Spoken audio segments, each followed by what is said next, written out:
Si Katiana Isabel Santos ay isang dalagang naninirahan sa isang apartment na kanyang inuupahan. 23 taong gulang na si Katiana, o mas kilala bilang Cathy, ang siga ng Santa Isabel. Si Cathy ay nakapagtapos ng kolehiyo sa isang universidad sa sarili niyang sikap. Ngayon, isa na siyang owner ng 2 maliit na kumpanya. Pero malaking tulong na upang mabuhay niya ang kanyang sarili nang kahit walang anong tulong ng kanyang mga kamag-anakan. Ang kumpanya ni Katiana ay isang flower shop at ang isa naman nagbebenta ng mga sasakyan kagaya na lang ng big bike, kotse na iba't ibang mga brand ng sasakyan. Cathy! Si Maribel, inaaway na naman si Totoy! Saad ni Badet na asawa ni Totoy Tikling.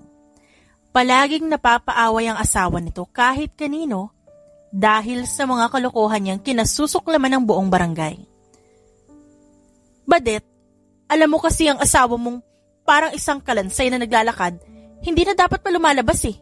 Palagi na lang napapaaway. Hindi naman pala kaya. Pagalit na sabi ni Cathy kay Badet na matanda lamang sa kanya ng 5 taon. Si Badet ay may katabaan, pero takot sa gulo at sa asawa. Cathy naman, alam mo naman na mahal ko ang asawa ko kahit ganun yun kapayat at mukhang kalansay. Hindi ko pa rin siya magawang pabayaan, no? Tumango si Cathy at bilang kunwari na touch sa sinabi ni Badet. O siya, ano pa nga ba magagawa ko? Si Totoy Tikling naman kasi. Itali mo na lang kasi dyan sa katawan mong malaman. Ngumiti si Badet sa sinabi ng dalaga. Maribel! Tawag ni Cathy sa dalaga ngayon ay todo sa bunot kay Totoy, na ngayon nakatingin lamang sa legs nitong nakabalandra dahil sa liit ng salawal na suot. Kaya babaeng tao nito, abay kahiling makapag-away. Bulong sa sarili ni Cathy habang nakangisi ang mga labi na tinitignan si Maribel na may halong inis at takot na ang emosyon. Maribel, pinag-usapan na natin to, di ba? Si Totoy Tikling pa ang inaway mo. Hindi ka ba naaawa sa katawan yan? Ising nipis na suot mong damit? Ay, sorry. Nadulas lang, Marie. Kunwari ay gulat niyang saad sabay takip ng kanyang bibig na animoy nadulas nga lamang at hindi sinasadyang sinabi. Matapos niyon, tinignan ni Katiana ang mga kamay niyang bago palinis. Sayang naman ang ginastos kong pagpapaganda ng mga kuko ko kung ipang sasabunot ko lang sa parang steel brush na buhok ni Maribel. Bulong ni Cathy sa sarili bago itaas ang tingin kay Maribel na ngayon ay binitawan na si Totoy Tikling na humihilik sa sahig. Ang yabang mo rin, Katiana, no? Hindi porket yumaman ka na ay gaganyan-ganyan ka na. Tandaan mo, bago ka binansagan na siga dito, isa ka munang musmos na walang magulang. Pinipigilan ni Katiana na mamuo ang galit sa kanyang dibdib. Na tumingin kay Maribel na nakangising aso. Marie, mukhang nakalimot ka na ata. Kailangan ko na ba ipaalala sa'yo lahat? Napasinghap at nagbulong-bulungan ng mga tao sa kayang gawin ni Cathy sa itsura na ngayon na parang mananakit na. Badet, kunin mo na si Totoy doon. Baling niya kay Badet na ngayon ay iiling-iling na at may pangamba sa muka sa pwedeng mangyari. Marami na rin ang mga taong nakapalibot sa kanila. Badet. Mas mahinahon na tawag niya sa babae. Sige, Badet, subukan mo lumapit dito. Tatapakan ko ang inaalagaan ni Totoy. Banta ni Maribel kay Badet. Nang akmang lalapit siya sa asawa. Gusto mo ba talaga ng gulo, Marie? Naghintay si Cathy ng ilang segundo nang makitang babatuhin siya ni Marie ng bote ng alak. Naiwasan niya na ito ngunit nagsunod-sunod pa ang pagbato ni Marie ng mga boteng walang laman at ang iba'y meron.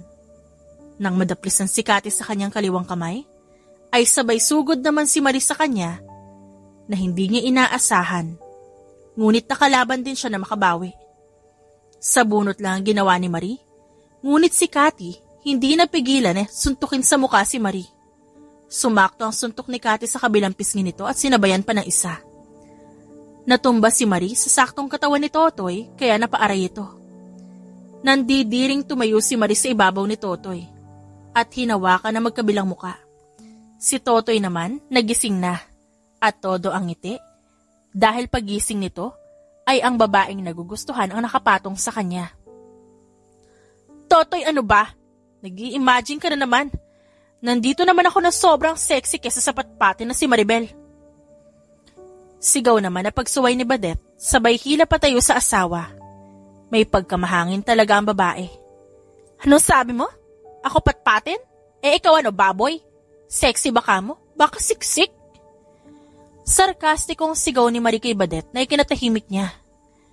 Ngumising muli si Marie dahil sa tagumpay nitong pangda-down kay Badet. Ngunit yun lang akala niya. Hinila siya ni Badet at dinala sa may babuyan ni Aling Kuring. Sabay tulak nito sa kanya at saktong-sakto na naroon ang mga baboy ramo na naglalaro sa putikan. Baboy pala. Ayan, sige. Languyin mo yan, Marie.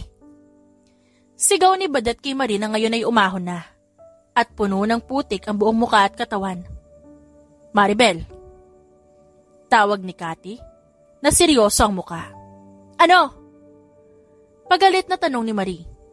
Sa susunod ko makikipag-away ka sa akin, Marie. Siguraduhin mong wala ka nang mababanggit tungkol sa pamilya ko. Nagkakaintindihan tayo? Lumapit si Cathy kay Marie na ngayon ay tinatawag na ng kanyang ina. Siguro nabalitaan na nangyari. Parang bata lang.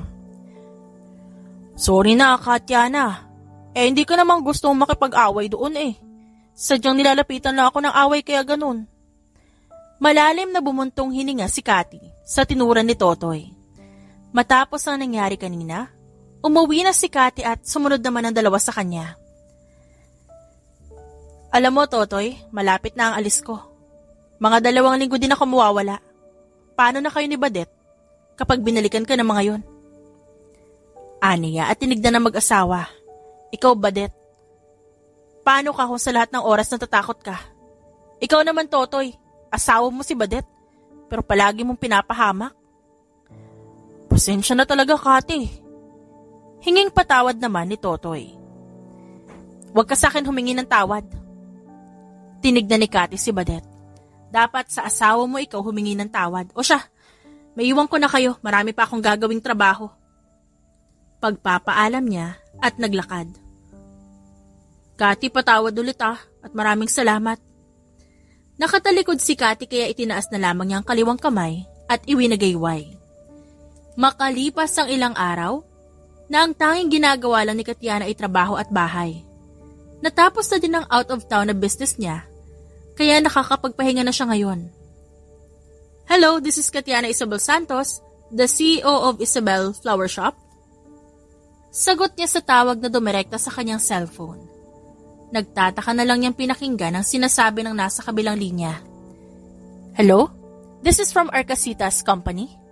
Someone recommended you to us, so our boss wants you to organize the venue of our company's anniversary.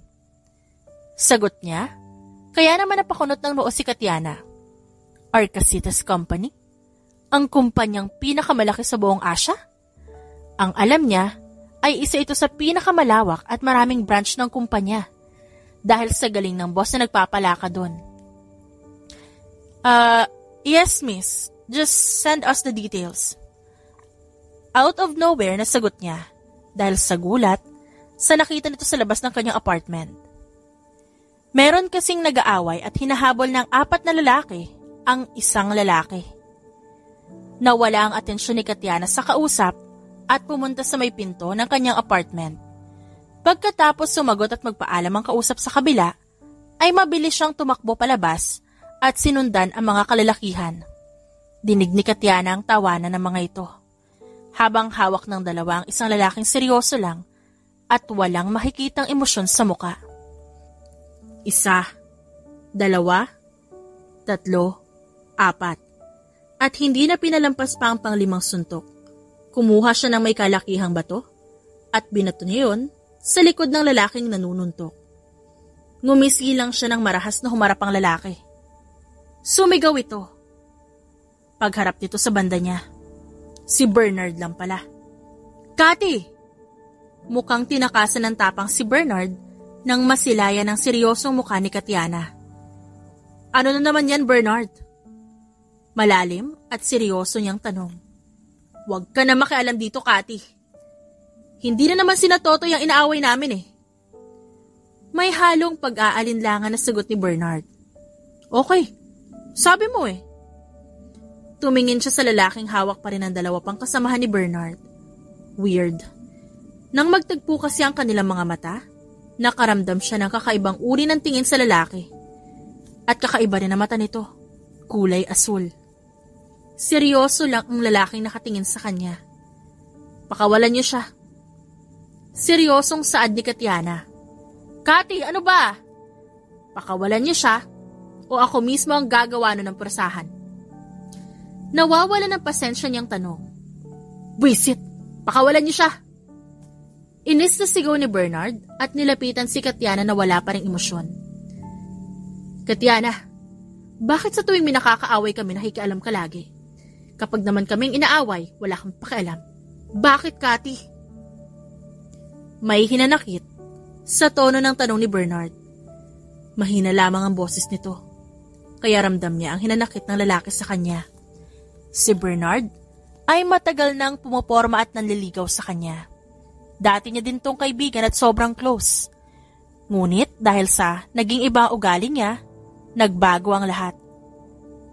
Ikaw dapat na nakakaalam ng rason ko, Bernard.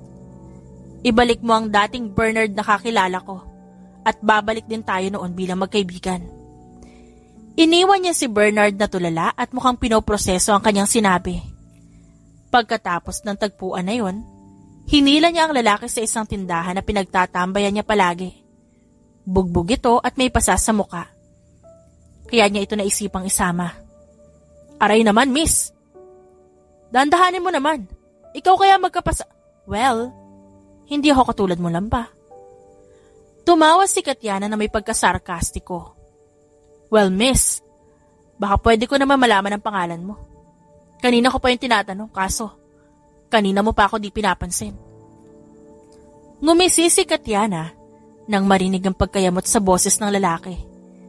Kanina pa ito nagsasalita at nagtatanong tungkol sa kanya. Pero ni isa wala siyang sinagot sa mga tanong nito. Katiana. Maikling sagot niya.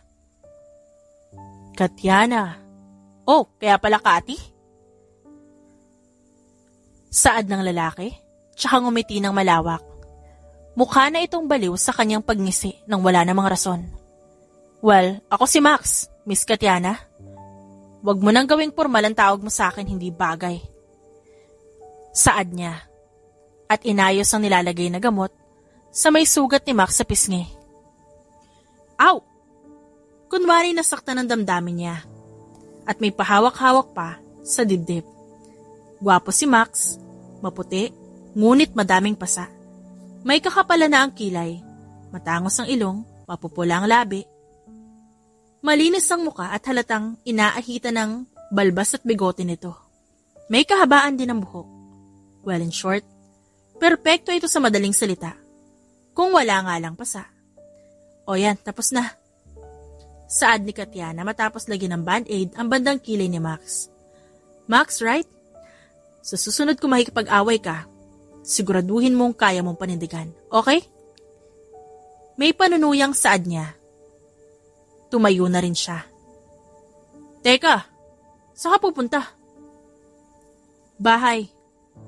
Maikling sagot niya lang at naglakad. Akala niya sinusundan siya ni Max. Ngunit nilagpasan siya nito at pumunta sa kabilang bahay. Ito pala ang bagong nangungupahan doon. Maraming salamat, Miss Sungit. At nag-flying kiss pa ito. Napailing na lamang siya. Baliw. Aniya at pumasok sa loob.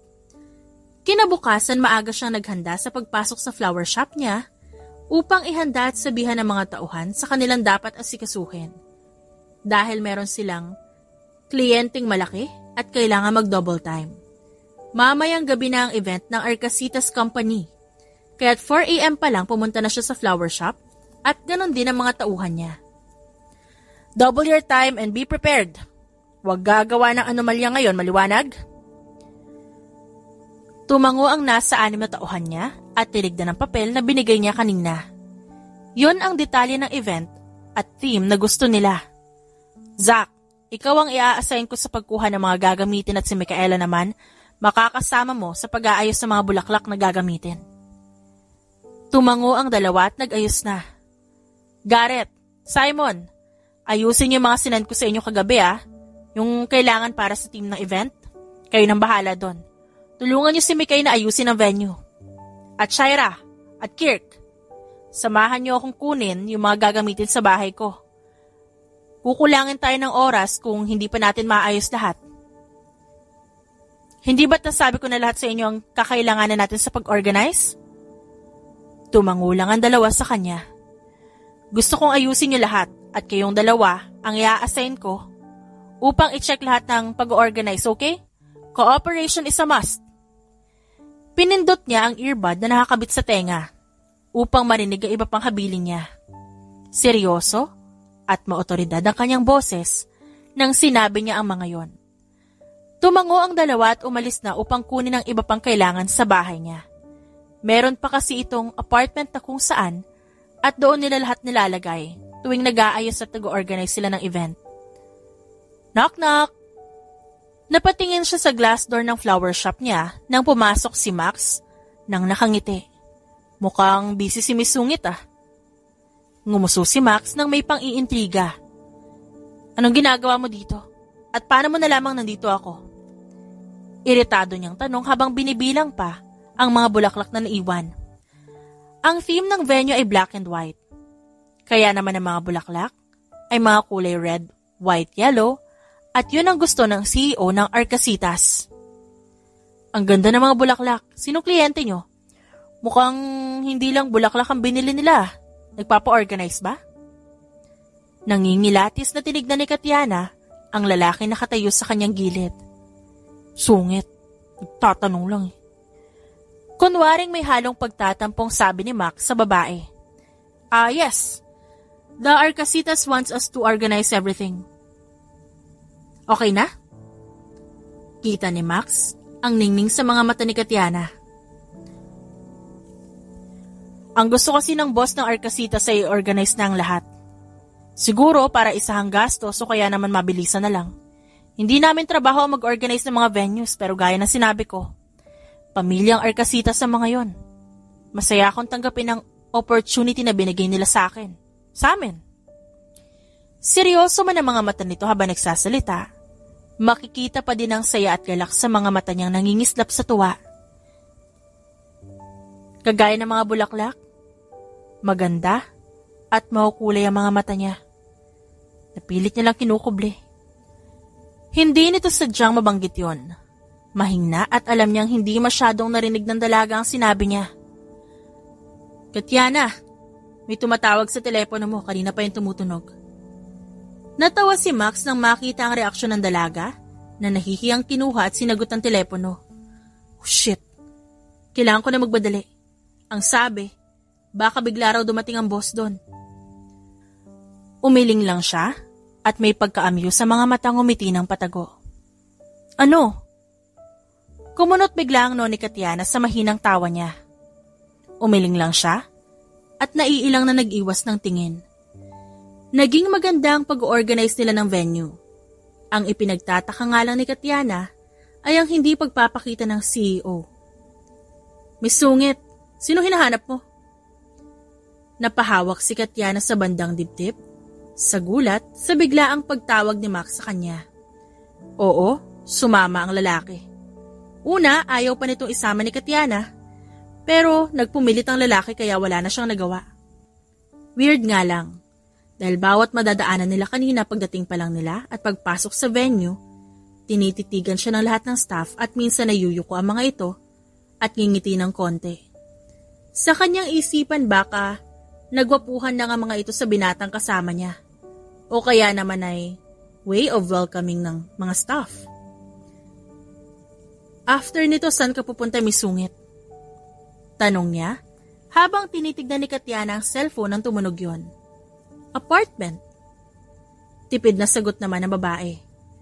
Napangiti si Katiana nang may mabasang mensahe sa kanyang cellphone. Parang baliw, ngingiti bigla. Bipolar ka din pala, Sungit. Inirapan lang niya si Max saka iniwan itong mag-isa. Pumunta siya sa malapit na hallway palabas ng venue dahil sa isang condominium garden ng venue na inorganize nila. Hello, Jaya! Kati! Hi, nandito na ako sa apartment mo, Day. Layo-layo na lugar niyo, nakaka-depress! Natawa si Katiana sa bungad ng matalik na kaibigan na si Jaya. Isa itong probinsyanang babae. Simple, ngunit may angking kagandahan. Jaya, ano ka ba naman? Wala ka ba dyan, kamusta besh? Nasaan ka? Kumain ka na ba? Kati, gusto ko maglibot dito sa Maynila. Diba ang sabi nila, may lugar daw dito kung saan pwede kang bumili ng mga gamit mo? Mall? Baka mall ang tinutukoy nito. Oo, mall ata yun. Igala mo ako Gusto kong pumunta doon sa pinakamalaking mall at ipagmamalaki ko doon sa mga kaaway ko dito. Naku! Doon daw sa may hagdan na gumagana paakyat pababa. Calculator? Yun yata tawag doon? Humalakhak si Katiana sa pinagsasabi ng kaibigan. Calculator? Baka escalator. Tapos Kat, doon sa isa pang bukas-sara na pinto pag pinipindot mo. Yung mag-automatic yung pagsara, ganon? Sinabayan pa ni Jaya ng masayang tawa ang kanyang sinabi. Ang tawag doon daw ay evaluator. Hindi na napigilang humalakhak ng malakas ni Katiana. Baka elevator. Kati naman ba't ka ba tumatawa? Dalhin mo ako doon para naman di ako magmukhang taga-bundok. Muli tumawa na naman siya ng malakas. Napahawak pa siya sa kanyang tiyan. Si Max naman ay kunot ang noo at napapakamot ang ulo na tinititigan ng dalaga habang todo tawa sa kausap. Sa kanyang isipan, pinipigilan niya ang sariling wag ngumiti at tumawa sa nakikitang reaksyon at emosyon ni Katiana. Tinitigan lamang niya ang dalaga na tumatawa ng tumatawa at napapailing na lang siya. She's pretty and I don't know why I'm smiling. Aniya sa kanyang sarili. Umiling muli siya nang makitang hindi naman narinig ng dalaga ang sinabi niya. Jaya! Tiling sigaw ni Katiana pag uwi ng kanyang apartment. Gaya ng ginawa ni Katiana, ginaya niya rin yon at inihanda ang sarili sa mahigpit na yakap ni Katiana. Oh, Katiana, ba't ka tumatawa kanina? Kasi naman, Jaya? Ano? Yung calculator at evaluator mo, oo, dadaling kita doon. Magbihis ka na. Hindi matigil ang tawa ni Katiana. Katiana, doon tayo sa may nagtitindang kolorete. Tumangulang si Kat. Mukhang mapapagastos siya dito. Pero wala lang ito sa kanya dahil gusto niyang bumawi sa kaibigan. Tapos, doon tayo sunod sa may maraming bestida. Nakakailan na ba sila ng pinuntahan sa mall? Lagi siyang bumibili once na matipuhan ni Jaya. Kat, ikaw, di ka bibili? Hindi na. Sa pagtapak pa lang nila, kita na sa mga mukha ng staff doon ang panghuhusga sa kasuotan ni Jaya. Tinititigan at kinikilatis mula ulo hanggang paa. Nakasuot lang kasi ito ng mahabang palda na lagpas tuhod at damit naman na maluwang at may kalumaan na. Kat, ang sasama ng tingin nila sa akin. Tama ang kanyang kaibigan na tinititigan ito ng mga tao. Tulungan niyo ang kaibigan ko at ibigay niyo sa kanya ang hinahanap niya. Malamig na baling niya sa mga staff, kaya napaiwas ng tingin ng mga ito. Masyado nang nakakatakot ang aura ni Katiana, lalo na sa pagsasalita nito. Ma'am, wag po yan! Nabitawan ni Jaya ang bestidang hawak nang sumigaw ang sales lady sa kanya. Bakit? Wala si Kat dahil may kausap ito sa telepono. Mahal kasi yan, baka di mo ma-afford. Tinitignan ko lang naman Sa kasama ko naman yung kaibigan ko. Ma'am, mapapagastos po ng todo ang kaibigan nyo kung yan po ang dress na bibilihin nyo. Naiirit ang sabi ng sales lady kay Jaya. Yumuko na lamang si Jaya at napaismid sa sarili. Pero tama nga naman ito. Kanina pa bayad ng bayad si Katiana sa mga napili niya. Although, hindi naman nagrereklamo ito sa kanya. At alam niyang wala itong problema sa kaibigan niya. Pero dahil sa sinabi ng sales lady, para siyang nagising sa malalim na panaginip at paghahangad na makuha ang lahat ng kagustuhan niya. Ano nangyayari dito? Sa labas pa lang dinig ko na ang sigaw mo kanina, miss. Tumingin lang si Jaya kay Kat na ngayon ay kunot ng noo. Again, what happened here? Ma'am, tama naman yung sinabi niya, Kati. I'm sorry. Kanina ka pa napapagasto sa akin. Lahat na lang ng gusto ko kahit mahal hinahayaan mo ko. Nakita ni Kat ang pagpatak ng luha ng kaibigan niya si Jaya sa pisngi nito. Ayaw niyang nakikitang umiiyak ang kaibigan niya. Edad 20 pa lamang ito. At minsan lang mabigyan ng mga gusto dahil sa hirap ng buhay. Hindi din ito nakapagtapos ng senior high school. Kaya't balak niya din itong kunin at pag-aralin.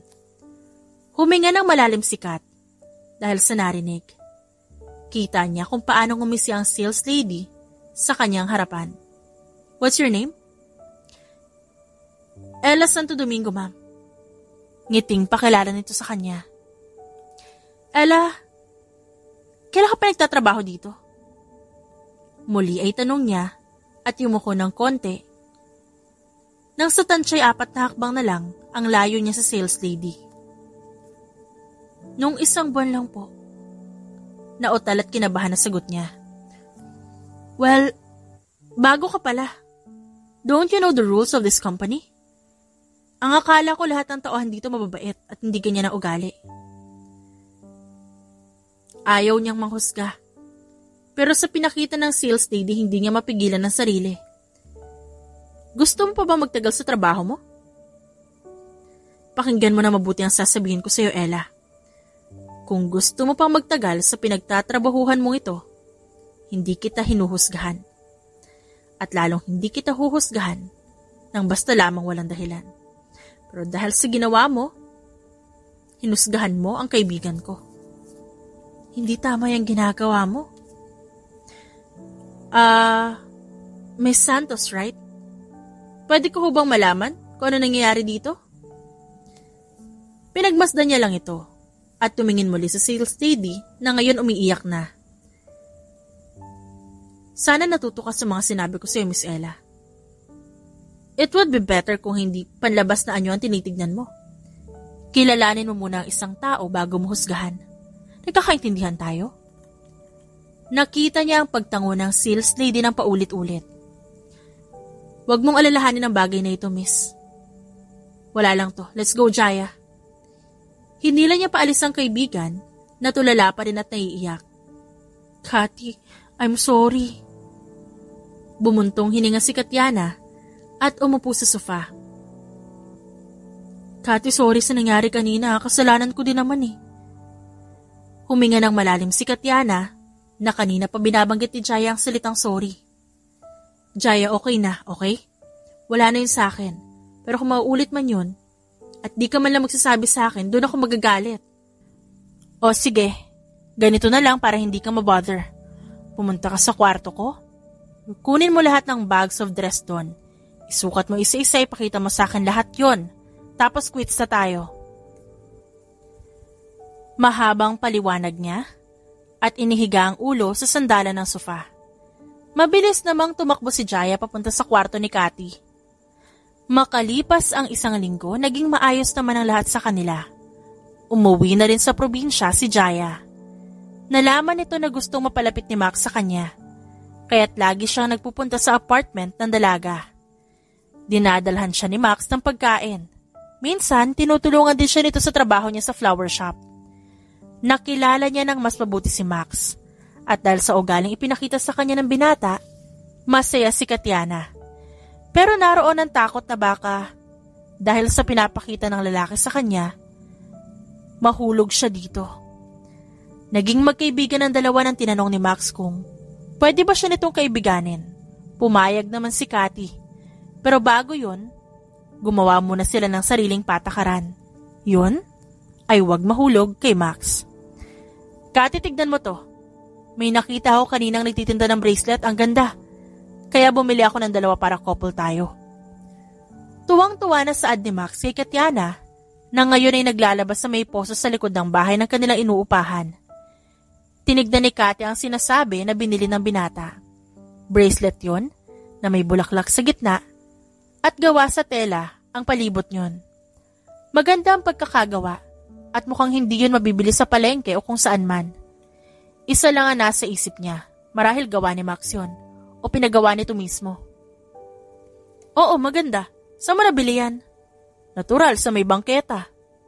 Max, seryoso ako. Umirap lang naman ang lalaki sa kanya. Binili ko yung gagamitin sa paggawa, tas ako mismo gumawa. Happy now? Napangiti si Kat sa inakto ng lalaki. Parang 10 years old kung magdabog. O ito na, suotin mo para may friendship couple bracelet tayo. Masayang saad ni Max at kinuha ang kamay ni Katiana na may hawak na damit. Kinuha niya muna ang damit at nilagay sa basket upang masuot ng maayos ang bracelet sa dalaga. Kati, punta tayong probinsya ni Jaya.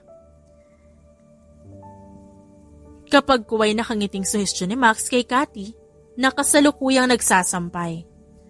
May pagkasingkit si Max kaya pagngiti nito, lalong lumiliit ang mga mata nito. At bakit mo naman naisipan niya na Ber? Mataray na tanong ni Kati habang papikit-pikit sa init ng araw dahil tumatama ito sa kanyang mga mata. Hindi pa kasi ako nakakapunta sa isang probinsya, gusto ko lang ma-experience. Sagot niya at tumayo upang kunin ng ibang isasampay ni Kati na nakabasket pa. Salamat. Kailan mo naman gustong pumunta dun? Bukas. Gusto ko bukas agad, Kat. Umarko naman ang kilay ni Katiana sa sinabi ni Max. Nagulat siya sa mabilisang sagot nito. Ang sabi ni Jaya, piyesta daw sa susunod na araw sa kanila. Kaya gusto kong pumunta doon, isa pa Kati, para namang gusto ko magpahinga. Tsaka, di ba, parang bakasyon mo na rin yun, di ba? Nagtaas baba pa ang kilay nito. At proud pa na pinalakpakan ng sariling suhestyon. Pag-iisipan ko. Napay-yes naman si Max sa sinabi ni Kati. Bad trip si Katiana nang makababa sila ng bus na sinakyan nila ni Max. Hindi pa man siya pumayag. Nag-insist na si Max na ayusin ang gamit nila. Excited ang lalaki. Samantalang siya naka-poker face lang. Minsan, naiirita kapag nakikita o nagtatama ang mga mata nila ni Max. Kati, huwag ka na magalit. Hinawakan ni Max ang kamay ni Kati, kaya umiwas siya dito. At hindi inaasahang, pagkapit bigla ng binata sa kamay niya, ay naramdaman niya ang pawis nito. Sumakay sila sa jeep papunta sa bahay ni Jaya. Halata sa mukha ni Max na hindi sanay sa pagsakay ng jeep. Ngunit ipinagsawalang bahala niya lamang ito. Kati, sa piyesta ba ng Santa Ines masaya? Igala mo ako rito, Kati ha. Gusto kong makita ang mga batis dito na kwento ni Jaya. Si Jaya na lang. Gusto ko muna umidlip at magpahinga. Ngumuso naman si Max sa sagot ni Kati kaya patagong umiti si Kati. Mas lalo kasing kumukyut ang binata kapag ngumunguso ito. Nakasakay sila ng tricycle at silang dalawa lang ang nasa loob. Magkadikit sila kaya hindi mapakali si Katiana. Maganda dito sa Santa Ines, iho. Alam mo bang, sa likod lang ng bahay namin ang batis na kinukwento sa'yo ni Jaya, magandang maligo roon, isama mo si Kati para naman makapag-relax siya. Abat, stress na ata yun sa trabaho kaya pagdating nyo ay natulog. Tumawa ng bahagya ang ama ni Jaya na sinabayan naman ni Max. Nang nasa biyahe sila ni Kati sa tricycle, hindi niya namalayang nakasandig na pala ang dalaga sa kanya at mahimbing na natutulog. Kaya binuhat na lamang niya ito. Pwede po ba ako magtanong, Tay? Kapag kuway saad ni Max kay Mang Kanor na ama ni Jaya, nagsasaing ito sa kalan na nilalagyan ng kahoy upang umupoy. Si Mang Kanor ay nasa edad 50 na, ngunit malakas pa at mukhang batak sa trabaho. Ano yun, iho? Si Katiana ho. Nasaan ho ang mga magulang niya? Tumigil saglit si Mang Kanor sa ginagawa. Umupo si Mang Kanor sa bangkong kahoy na may kalakihang lamesang kahoy din. Kung tungkol sa mga magulang ni Kati ang tanong mo, iho, Ang masasabi ko lamang sa'yo, hindi ganun kadali ang pinagdaanan ni Katiana. Bata pa lamang siya, naulila na siya. 9 na taong gulang pa lang si Kati na mawala ang kanyang mga magulang. Ngunit lumaking matatag at matapang ang batang yun. Kaya lumago ang buhay nang walang tulong ng kahit kanino. 15 anyos nagpa siya si Katiana na lisanin ang lugar na to para pumunta sa Maynila.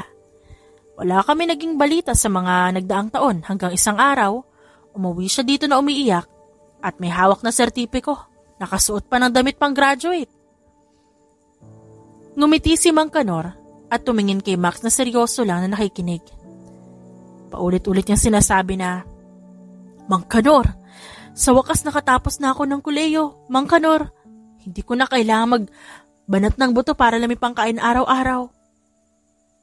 Nakatapos na po ako ng kuleyo nang walang kahit sino nakasama. Umiiyak siya, ngunit kita ang saya sa mata niya.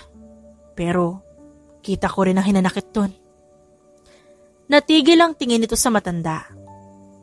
At saka tumingin sa may kabahayan kung nasan si Katiana na mahimbing sigurado ang tulog. Matapos ang tagpong yun, pinuntahan niya ang puntod ng mga magulang niya at pinagmalaki niya na nakagraduate siya. Maraming pinagdaanan yan, sikat. At kailanman, di ko siya narinig nakitang nagreklamo. Pinag-iigihan niya lang ang trabaho niya. Kaya hanga ako dyan sa batang yan. Hindi naging hadlang kay Katiana ang pagkawala ng mga magulang. Basta ang sabi niya, kakayanin niya. Hindi lang ako o kaming pong pamilya ang bilib sa kanya kundi lahat ng taga Santa Ines. Matapos ang usapan, isinama ni Jaya si Max na gumala at maglibot sa buong Santa Ines. Nag-enjoy si Max sa mga nakikita niya. Ito ang kauna-unahan niyang makapunta sa isang probinsya kaya gusto niyang sulitin ang pagkakataon. Tawanan at hiyawan ang nangyari pagsapit ng pista dahil sa nagpa-party ang mga tao sa pagdating ni Katiana. Sa mga nalaman ni Max, mas lalo niyang nagustuhan na mapalapit sa dalaga. Ganito kasi yun, Mang Kanor. Hindi ba alam yung escalator at elevator? Natatawang ani Katiana habang nagkukwento. May hawak siyang baso na may lamang alak. Ganoon din si Max. Tawag ba naman niyo dun? Calculator at evaluator. Naghalakha ng lahat sa sinabi ni Katiana. Si Jaya naman tumawa na lang din sa sariling kalokohan. O ito naman, si Katiana ho, naalala nyo?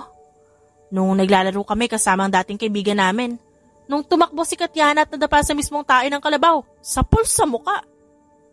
Maging si Max ay natawa sa kwento ni Jaya. Abay, kayo kasi iniwan nyo ako nun. Kayo nga, kinuha yung tae ng kambing at ginawang bala sa laruan na baril-barilan. Yak, kadiri! Naalala mo, Aling Sedes, nung tinago namin yung palda mo nung naliligo ka sa batis?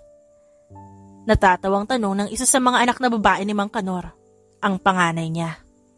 Oo nga, ang mga bisit na batang ito. Tinago ba naman ang palda ko at sinabit sa puno ng buko? Kay taas pa? Nagtawanan muli ang lahat. Makalipas ang kalahating oras na kwentuhan, tawanan at pagbabalik tanaw, napagpasyahan ni Katiana na pumunta sa may batis. May ilaw naman doon at madalas doon ay tumatambay siya kapag gusto niyang mapag-isa. Kaya naisipan ni Mang Kanor na maglagay ng ilaw doon para sa kanya. Lalim na iniisip Nakaupo si Katiana sa batong may kalakihan at nakasawsaw ang mga paa sa tubig. Tanging sagot niya at ngumisi. Ang saya pala magpunta sa probinsya, no? Malayo sa mga taong mapanghusga. Napangiti si Katiana sa tinura ni Max. Totoo ang sinasabi nito. Nag-e-enjoy siya sa pista na nasaksihan niya. Tama ka. Malayo sa mga taong maaaring makasakit sa'yo. Si Max naman ay umupo na lang din sa tabi niya at binaba din ang paa sa tubig. Alam mo, kung papipiliin ako, mas gustuhin ko manatili na nandito at iwan lahat ng ginagawa ko sa Maynila. Pero hindi pwede. Malapit na ako sa gusto kong puntahan. Malapit ko na maabot ang pinangako ko sa mga magulang ko. Huminga siya ng malalim saka tumingin sa madilim ngunit magandang kalangitan. Ikaw ba? Kung mabibigyan ka ng pagkakataon na manirahan at mabuhay dito ng tahimik o walang problema, gagawin mo ba? Tanong niya kay Max, na tahimik lang, na nakamasid sa kawalan. Kung bibigyan man ako, pipiliin ko manatili dito. Bumuntong hininga si Katiana at nanatiling nakatingala. Ang ganda ng kalangitan, no? Tahimik. Para kang hinihili ng katahimikan. At ang ganda tignan ng mga bituin. Puri ni Katiana sa kalangitan at tinaas ang kamay upang gumuhit sa kawalan. Tama ka, maganda nga. Kati, pwede ba akong humiling sa'yo? Ano yun? Gusto kita makilala pa ng lubusan, Kati. Gusto kong samahan kang abutin lahat ng pangarap mo. Gusto kong kasama mo ako sa lahat ng problemang kakaharapin mo. Kung sakali man na pagbibigyan mo ako, gusto ko sanang samahan ka. Gusto kong maging kaibigan ka. Actually, hindi lang kaibigan. Pwede bang maging partner in crime din? Natawa si Katiana sa hiling ng binata. Alam niyang seryoso ito. Ngunit hindi lang talaga niya napigilang matawa nang makita ang itsura ni Max na seryoso at parabang nahihiya pa sa kahilingan nito. Max, magsasalita pa sana siya, ngunit biglang nagsalita si Max. Sa ngayon, Kat, hindi mo na ako hihiling ng sobra pa sa kaibigan. Hindi ko alam sa susunod na mga araw. Basta ngayon masaya pa ako sa status natin. Sa huli, niyakap na lamang niya na mahigpit si Max at wala na itong sinabi na kahit ano pa. Ibig bang sabihin ito sa sinabi niyang yon? Hihiling pa siya ng sobra? Tanong ni Katiana sa isipan. Makalipas ang 2 bagong taon, ay naging mas malapit ang dalawa bilang magkaibigan. Nag-expand na din ang kumpanya si Katiana at naging mas malawak pa ang exportation ng mga sasakyan niya sa iba't ibang bansa. Naging successful ito kasama at katuwang niya si Max sa lahat. Curious man si Katiana sa tunay na pagkatao ni Max, isinantabi niya na lamang yon at pinagtuunan ng pansin ang pagiging matalik nilang magkaibigan. Minsan, umaalis si Max at hindi sinasabi kung saan to nagpupunta. Ngunit tiwala naman si Katiana sa binata, kaya hinayaan niya na lang ito. Tumatagal ng 1 o 3 araw ang pag-alis nito. Ngayon mahigit 2 buwan nang wala si Max. At walang kahit na anong balita si Kat sa kanya. Nakakaramdam siya ng sakit at bigat sa kanyang puso dahil pakiramdam niya iniwan siya nito sa ere nang walang paalam. Miss Santos, the board meeting will start within 5 minutes. Secretary niya yon. At wala pa siya sa tamang wisyo ngunit tumayo siya at inayos ang sarili para sa meeting na pupuntahan. Miss Santos, malaki na din ang nawala sa kumpanya natin noong 1 buwan. Ang sabi mo aayusin mo pero bakit hanggang ngayon mas lalo atang lumalala? Hinaing ng isang board member sa kanya dahil sa unti-unting pagbagsak ng kumpanya niya. Mula nang umalis si Max, ay wala na lagi siya sa wisyo tuwing papasok sa trabaho. Napahawak siya sa kanyang sentido at tumango. Tomorrow we'll be having a meeting regarding the managements here. Gusto ko maghanda kayo ng mga reports niyo tungkol sa nakaraang taon na rates natin sa bawat management ng kumpanya ko. And I want you all to brainstorm everything and create at least 2 good plans or many as you want. Meeting adjourned. Madali siyang tumayo at umalis ng conference room. Alam niyang hindi ito ang oras para unahin ang sarili niyang nararamdaman. Kailangan niyang tulungan ng kumpanya niya at mga trabahador. Hindi niya kailangan magsayang ng oras para sa walang kwentang bagay. Kagaya na lamang ng nararamdaman niya ngayon. Aba, Katiana, alam mo bang nalugbok na sa utang ang papa ko dahil sa ginagawa mo at sa pamamalakad mo? Galit na sigaw ng anak ng isa sa mga board members niya. Hindi bali sana ikaw ang sasagot sa mga gastusin namin. Hindi ako bangko para kuwaran niyo lang ng pera. Alam ko naman ang mali at nangyayari sa kumpanya. Kasalanan ng ama mo na ang lahat ng sinahod niya rito at binigay kong pera sa kanya, pinanggastos niya sa pangsusugal.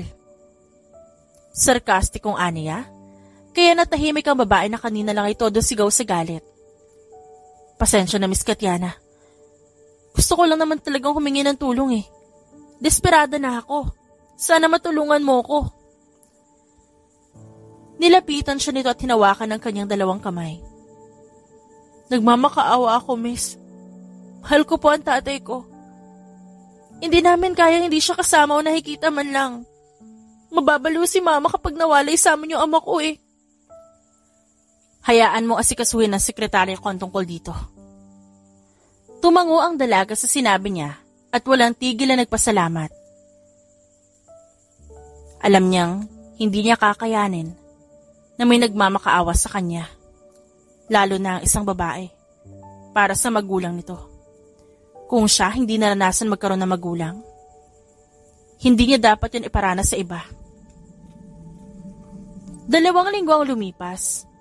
Muling bumalik sa dati ang lahat at naging maayos na din ang daloy ng kumpanya. Proud siya sa kanyang sarili dahil kahit wala si Max na nangako na sasamahan siya, nakayanan niya ang mga nangyayari. At naayos niya ang gusot sa pagitan ng mga empleyado at board members. Linggo ng gabi at hindi pa din siya dinadatnan ng antok, kaya naisipan niyang uminom na lang ng alak sa pagbabakasakaling makatulog siya kapag ginawa ito. Gusto din niyang maibsan ang lungkot na nararamdaman niya, kaya idinaan na lang niya sa pag-inom ng alak. Pero dahil alam niyang kaya niya, nasanay na siyang mag-isa sa loob ng 14 na taon. Kahit mawala si Max, alam niyang kakayanin niya yun. May tiwala siya sa kanyang sarili. Katiana, hello! Nandiyan ka ba? Katok at sigaw sa labas ng pintuan at narinig niya si Badet. Hindi niya namalayan na kanina pa ito tumatawag ngunit walang sumasagot. Oh, andyan na! Pagbukas niya ng pintuan, siya namang pagbagsak ng boteng hawak niya sa sahig. Buhay ka pa pala. Saan niya nang makita si Max at hindi si Badet? Wala man lang bang, hi, hello? Tumawa naman ito ng konti upang maibsan ang tensyon na nararamdaman sa tingin pa lamang ni Katiana. Umalis si Katiana at umupo sa sofa. Umalis na rin naman si Badet para magkaroon sila ng privacy. I'm sorry, Kat. Ayoko naman talagang iwan ka na walang pasabi man lang. Ngumisi lang siya habang nakayuko. Yun lang? Yun lang ang rason mo? Ba't ka ba nandito? Kung wala kang iba importanteng sasabihin, umalis ka na. Nagtaas si Kat ng paningin at itinuro ang bukas na pintuan. Kat, ang sabi ko umalis ka na. Max, hindi mo ba naiintindihan ang sinabi ko? Hindi kita kailangan dito, umalis ka na. Umalingaw-ngaw ang boses ni Katiana dahil lumakas na ang boses niya. Gulat man si Max, hindi ngayon pinahalata. Marahan siyang tumawa ng mahina. Nanlaki ang mga mata ni Katiana nang bigla siyang yakapin ni Max ng mahigpit. Natila ba nangulila ito sa kanya? Hey, I'm sorry. Magpapaliwanag ako, okay? Wala na ang mama ko, Kat. I'm sorry kung iniwan kita nang walang paalam mo pasabi man lang. Kaya ako nawala dahil sinubukan namin ipagamot siya pero mahina ang katawan niya. 2 weeks ago, tuluyan ang sumuko ang katawan ni mama. Kaya kahit gusto kong bumalik dito, hindi ko magawa. Masakit din para sa akin na mawala ang mama ko. Sorry na, please. Gulat namang napatingin si Katiana kay Max. Inaamin niyang naging marahas siya sa mga salita niya. At hindi niya alam kung paano tignan si Max sa mga mata. Naguguluhan siya. Sino ka ba talaga, Max? Alam kong hindi ka lang isang tambay. o kung saang lupalop nang galing. Maraming tao kang kilala, maraming mga kasosyo sa kumpanya nagsasabi na paimbestigahan kita para malaman ko kung sino ka ba talaga. Sinasabi nila sa akin na hindi pa kita lubos na kilala. Sabihin mo nga sa akin, Max. Mali ba? O tamang sinasabi nila tungkol sa'yo? Hindi ko pa ngayon masasagot ang tanong mo, Kat.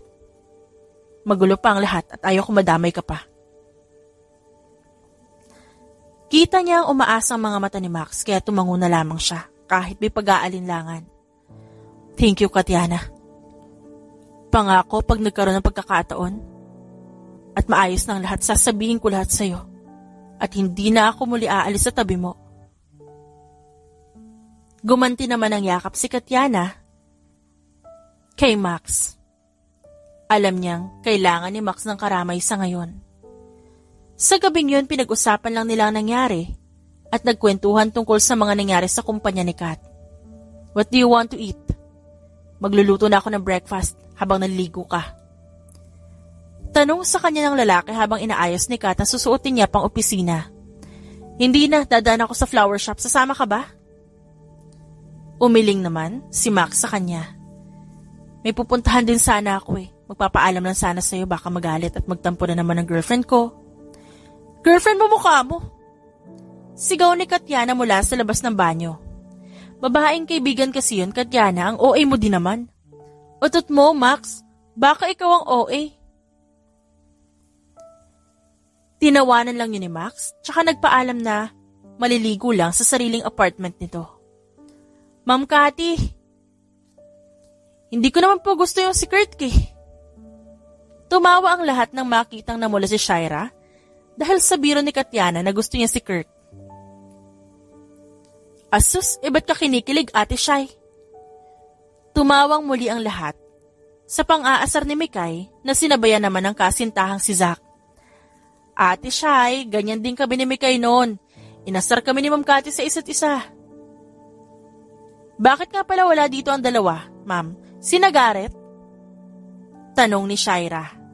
Bakasyon daw yung dalawa, Ate Shai. Teka, huwag mo iligaw yung topic. Pinag-uusapan namin kayo eh. Bagay na bagay talaga kayo ni Kirk. Ikaw bro, halatang gusto mo ang ma'am namin ah. Natawa ang lahat nang makitang umiwas ng tingin ng dalawa sa isa't isa. Naku, torpe ang si Max kaya wag na kayong umasa. Baka nga ma'am gusto kanya talaga. Tapos hindi lang umaamin sa'yo si Max. Paano kung ayain kanya mag-date? Naghiyawan naman ang mga ito sa loob ng flower shop. Napapailing na lang siya. Ay, tignan niyo si Max oh, natahimik na. Hindi na makapagsalita. Wala na corner na eh. O siya, tama na yan, itigil niyo na yan. Napipikon na kasama niyo dito. Saad ni Katyana. At tumawa siya, pero alam niya sa sarili niyang naiilang siya na ganoon ang topic. Ramdam niya ang tensyon ng mga tao sa paligid. Tama na ang, paano kung totoo nga ang sinasabi nila? Gulat at hindi makapaniwalang tumingin si Katyana kay Max. Nanlalaki ang kanyang mga mata at pinakatitigan ng kaibigan. Katyana, may sungit. Magsalita ka naman. Saad ni Max at humagikgik pa sa gilid. Gusto kita, Katyana. Hindi ko pa masabing mahal kita. Dahil ayaw ko magduda ka. Gusto ko munang patunayan sa'yo na gusto nga talaga kita. Hindi kita pipilitin na gustuhin mo rin ako pabalik. Maghihintay ako sa'yo, Kat. What are you talking about? Hindi kita maintindihan.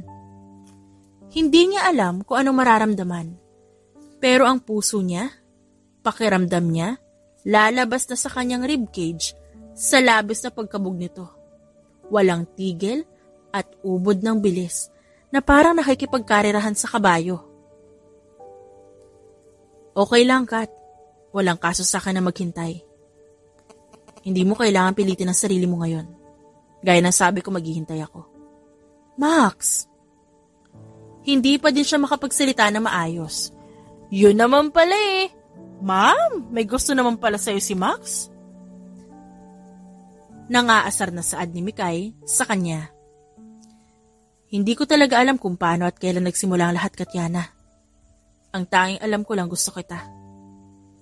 Sa unang pagkikita natin, alam kong kakaiba ka na. At alam kong magugustuhan kita. Mahabang kwento. Ngunit hindi ako magsasawang sabihin sa'yo kung paano tayo nag-umpisa. Max, hindi ko maintindihan. Sandali. Huminga muna ng malalim si Katyana saka lumapit kay Max at umupo sa tabi nito. Bakit ngayon mo lang sinabi? Kunwari pinalo niya si Max sa dibdib nito. Torpe nga ako, di ba? Nahihiyang tumawa si Max. I mean, bakit ngayon? Bakit hindi noong mga panahong may chance ka to confess? Hahayaan at papayagan naman kita manligaw eh. Narinig nilang muli ang kilig ng mga kasamahan nila sa loob ng flower shop. Talaga? Papayagan mo ako manligaw sa'yo? Tumawa ang lahat nang biglaang tumayo si Katyana. Oo. Siyempre. Bakit hindi? Sabi sa'yo, ma'am eh. Ayaw mo pa maniwala sa akin, no? Kita ko naman sa mga mata ni Max na may gusto talaga siya sa'yo eh. In lababo. Manhid ka lang talaga, ma'am. Piningot naman ni Shaira ang tenga ni Kirk dahil sa sinabi nito. Ikaw ha, torpe ka din naman ah. Nung lasing ka, ano nga sabi niya ulit, ma'am? Umiling naman si Katyana dahil sa asaran ng mga ito. Hindi niya alam kung bakit ganito kasaya ang nararamdaman niya. Pakiramdam niya, dinuduyan siya sa ulap. Malaking bagay ang pag-amin ni Max sa nararamdaman niya kay Katyana.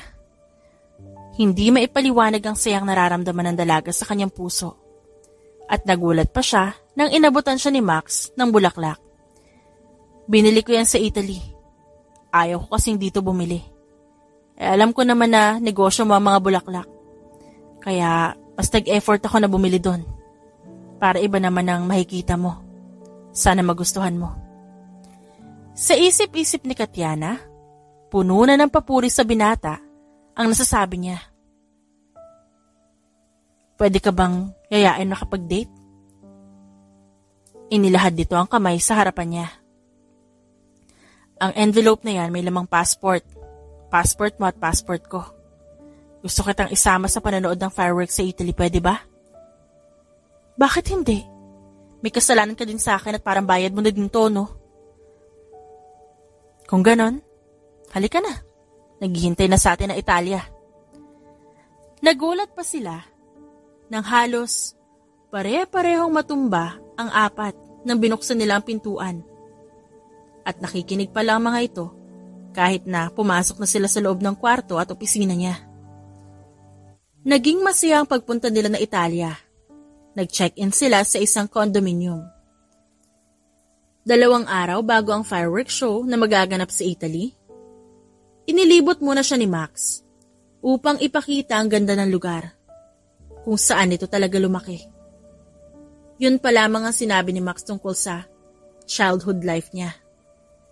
Nagtataka pa man si Katyana sa buong pagkatao ni Max, hinayaan niya muna ito at binigyan pa ng pagkakataong ihanda ang sarili na aminin ang lahat tungkol sa kanya. Ngayon, unti-unti niyang nakikilala si Max. Sa nakalipas na mga taon na naging matalik sila magkaibigan, ngayon niya lamang nakilala ang totoong pagkatao ng kanyang kaibigan. Katyana, tingnan mo sa taas. Itinuro ni Max ang fireworks na nagpuputukan sa kaliwakan. Napakaganda nitong tignan dahil sa makukulay ang mga ito. Ang sabi sa akin ni Mama nun, fireworks symbolizes happiness and it can bring prosperity. Tatanggalin nito ang lungkot mo at may isip mo na kasama mo lahat na mahal mo sa buhay.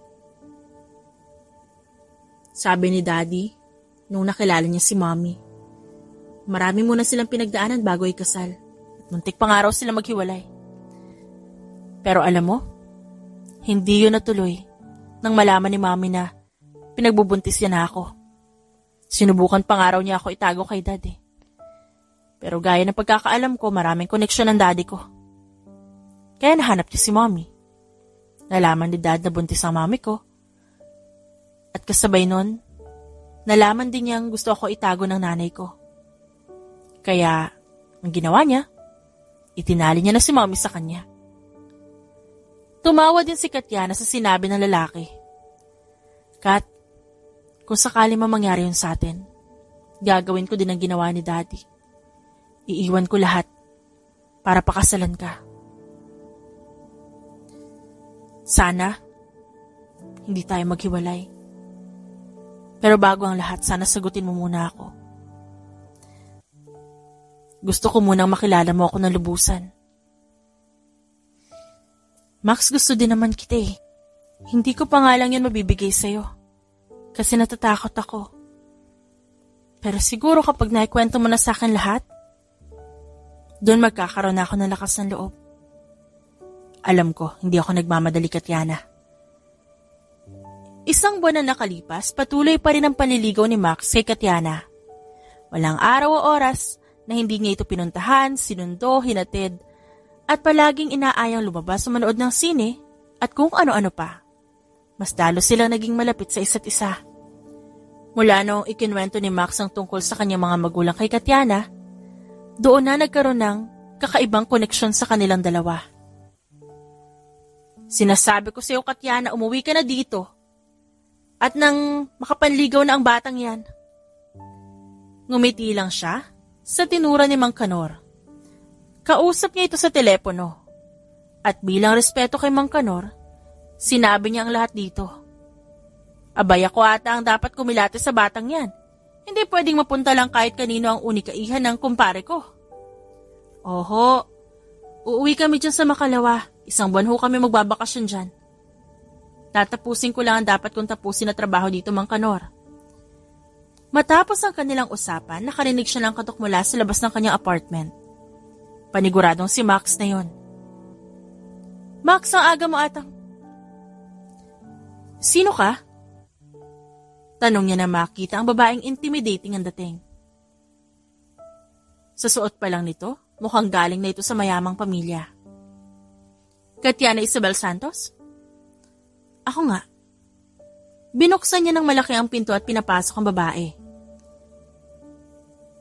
Upo ka, miss. Gusto mo bang uminom ng juice or tea? No. Di mo na kailangan mag-abala.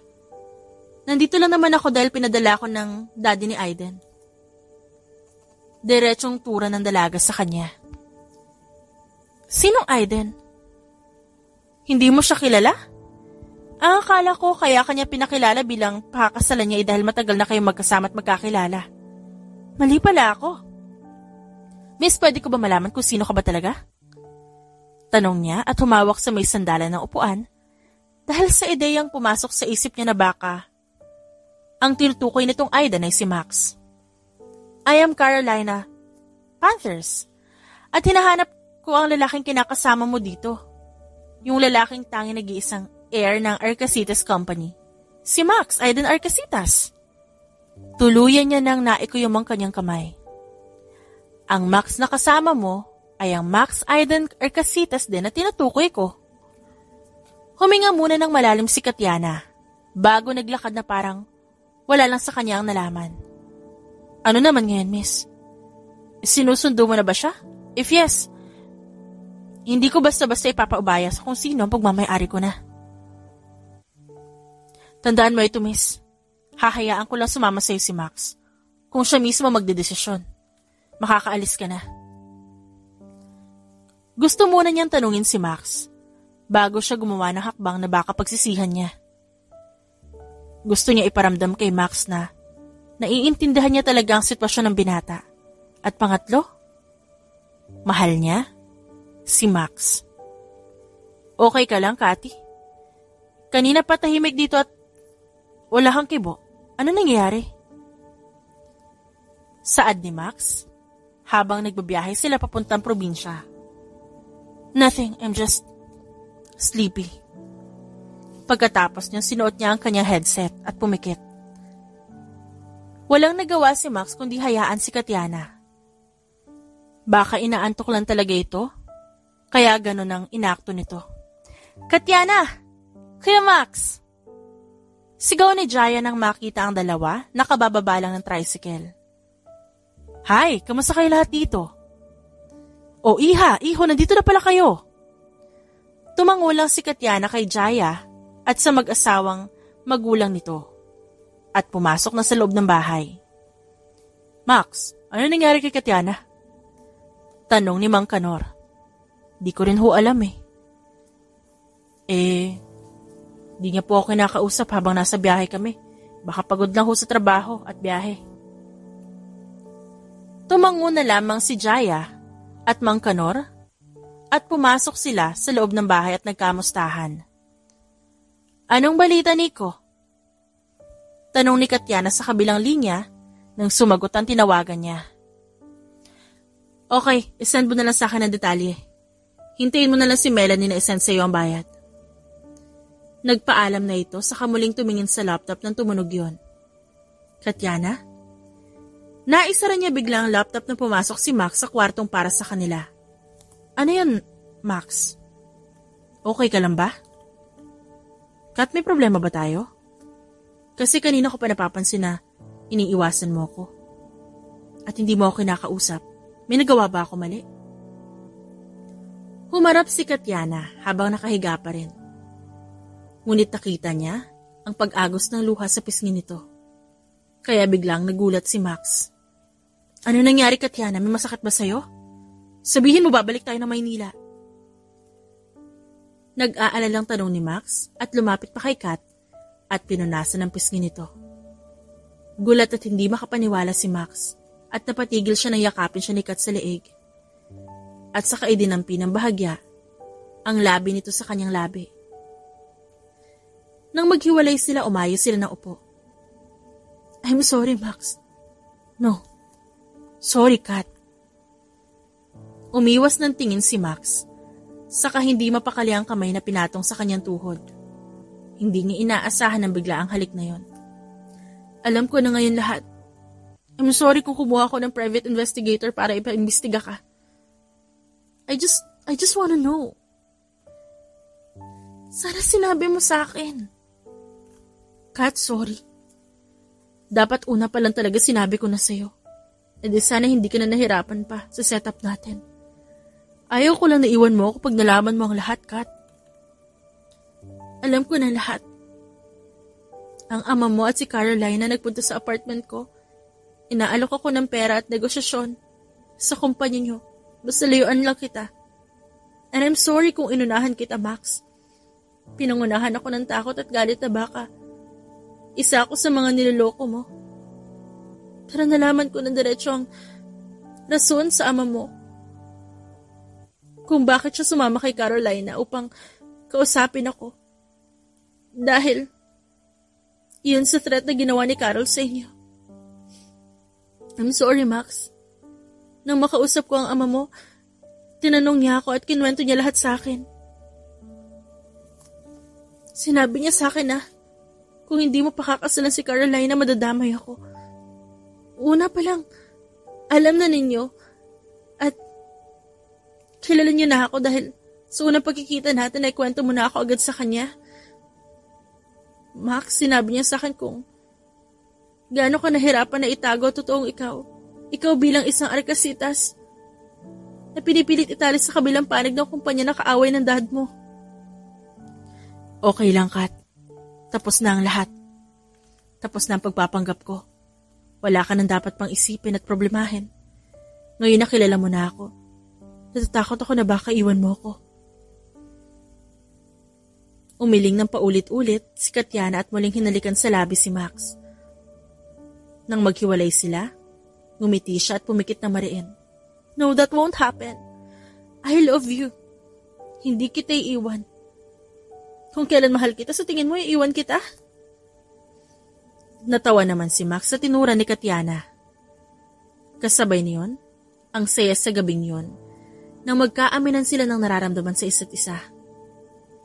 Tuwang-tuwa ang lahat sa ibinalita ni Katiana.